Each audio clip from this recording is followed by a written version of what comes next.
After 2 days of non-stop action, the racing season is finally here.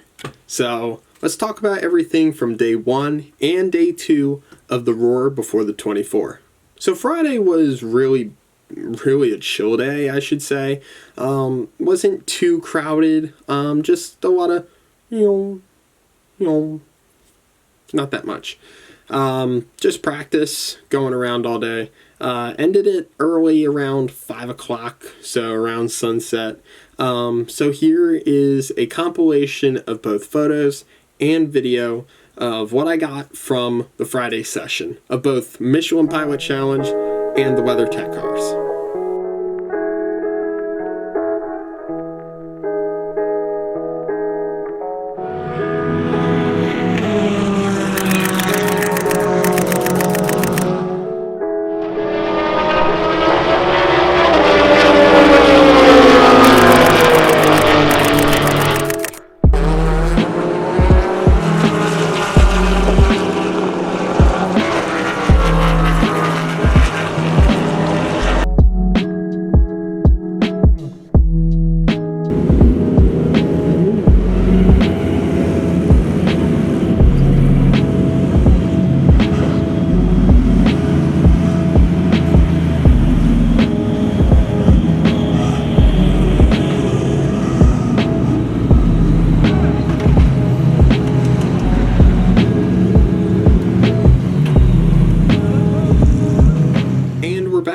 So let's talk about today, Saturday. Whew. It was a long day. So Saturday of the Roar before the 24 consisted of a lot of qualifying, a lot of racing. There was actually a prototype challenge race, which we can talk about later.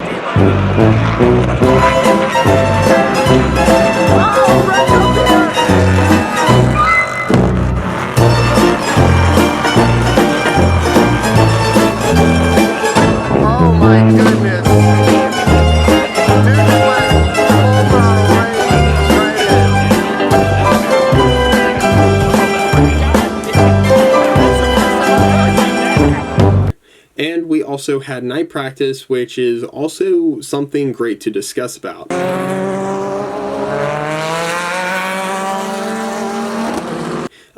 It really shows a lot of the season and a lot of the new cars that came for the Roar. So it's good to, I guess, break down each class and really see which car actually has a chance to win the Rolex 24. I'm only going to say one word. Cadillac. Cadillac, Cadillac, Cadillac. You cannot beat them. Cadillac has been dominating the Rolex for over 5 years. Ever since really the DPI came out, it's always been Cadillac on top. I mean, you just cannot beat them anywhere. I mean, you really hope for more competition, but especially with the Acuras and the Mazdas, but they don't have the speed. Wayne Taylor Racing, last year's champion, moved over to Acura, and you would expect, okay, new car, trying to figure it out, but man, they've just really not had that much of a pace. They're only like a couple of tenths, couple of seconds off at times, but I mean, just Cadillac is so reliable, so durable, and super fast. Chip Ganassi, a team that hasn't been in IMSA for over 2 years, joins Cadillac and goes first in night practice with Marcus Ericsson. Jimmy Johnson, you can tell when he's in the car. He struggles a little bit, but he's got great teammates: Simon Pagenaud, Kamui Kobayashi, and Mike Rockenfeller. They've all really put in their effort to help out Jimmy. So expect that 48 to still be up there.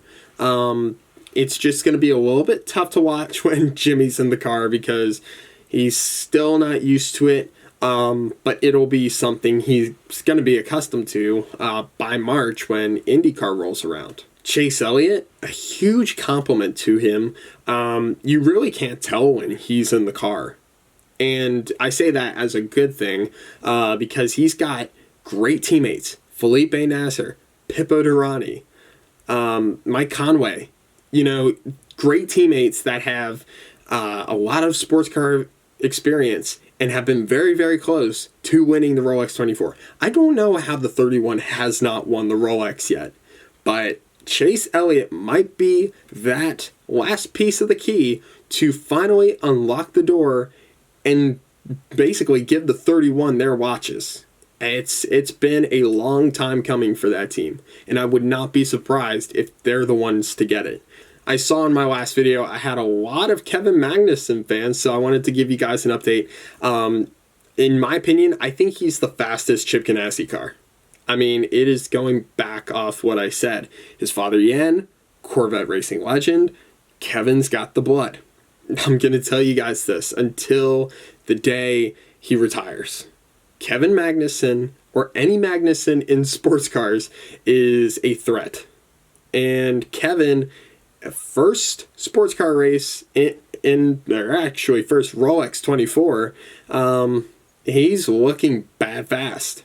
Just going around in a new car. Yeah, I mean, they're going to be something to look out for. It'll be exciting to watch Kevin Magnussen, especially when you can tell it's him. It was atrocious, but it's great to see that LMP2 has really grown, and it's really gained more experience in drivers and competitiveness, clean competitiveness. So that'll be fun to watch. LMP3. I think, yeah, they're not good. It is scary to watch LMP3. And it's not like, oh, they're slow. Oh, they're really not much cars. No, there's a lot of cars. It is scary because they are going to wreck a lot.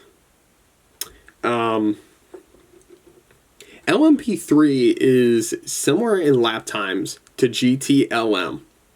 GTLM. I mean, if you look at the timesheets, which I will show here, but I mean, you can see they are similar in time in between each other. And if one of those LMP3 cars wrecks one of those GTLM cars for overall position, I think it's gonna be really, really bad. It's gonna give a bad look to the LMP3 category, especially since they're running for overall position. It's almost, I mean, I like it sometimes when there are two classes going against each other. It can be sometimes competitive, but especially when LMP3 should be faster in times versus GTLM. But, I mean, it's not looking good. Not too bad out of many of the drivers. Oliver Askew and Spencer Pigot in one of the cars has been phenomenal. I mean, they are spanking booty as well. Along with Joao Barbosa's team, they've been doing really, really well. Those are going to be the two cars to look out for. And hopefully LMP3 will get their act together by time of the Rolex 24. GTLM has been really, really competitive, and that's really a blessing in disguise because, I mean, in the next couple years when LMDH comes out, GTLM is really gonna die. And it sucks, especially since back a couple years ago, they had a lot of factory support and a lot of competition. I think once Ford dropped out of the GTLM category, then you started to see it die a little bit, especially last year when it was only Porsche, Corvette, and BMW really racing. So I'm hoping to the Lord that we will see more healthy GTLM competition before we really see it fold by the time LMDH comes out. So we'll see where that goes, but great competition. Porsche is really been struggling, and it's sad. It's sad to see Porsche struggle, especially, I mean, it's the WeatherTech team, so they don't have the factory support from Porsche, but hopefully they will get their act together as well. BMW 1-2, Corvette 3-4. They are very close in times. Very close in times. They're going to be competitive, and it's going to be exciting to watch. It could almost be like last year's 24, where I believe it was Porsche and BMW. They were just going at it every other lap. I feel like we could see the same, but it's going to be with BMW and Corvette. So we'll see how that pans out. Lastly is GTD, and to say the least, it's variety. A lot of diversity in those cars. I mean, you've got McLaren, Ferrari, Lamborghini, a lot of cars, and a lot of competitiveness. I mean, sometimes cars you don't even expect to see are out there up front, like Acura, the NSX cars. They've been really competitive, especially the Mach 5, the Rolex Racer, which I will show. I love the design, but they've been really good as well. Other than that, GTD is going to be fun to watch each year. So we'll see again how these classes really mix together tomorrow for the Pole Award 100 and for the Rolex. We're really going to get a good taste of how multi-class racing is going to be tomorrow.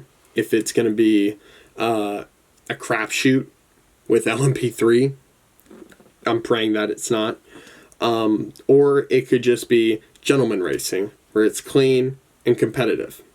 But we'll see. We'll see tomorrow, and I will keep you guys updated on all of that. So I'll just wrap it up here. Thank you guys so much for watching. Please like, comment, share, subscribe, whatever you want to do. Again, my last video was more than what I expected. So thank you guys so much for the support, and I can't wait to make more videos like this for you guys. So thank you. I'm gonna go to sleep, and we'll see you guys tomorrow after the Pole Award 100. So good night, and we'll see you guys in the next video.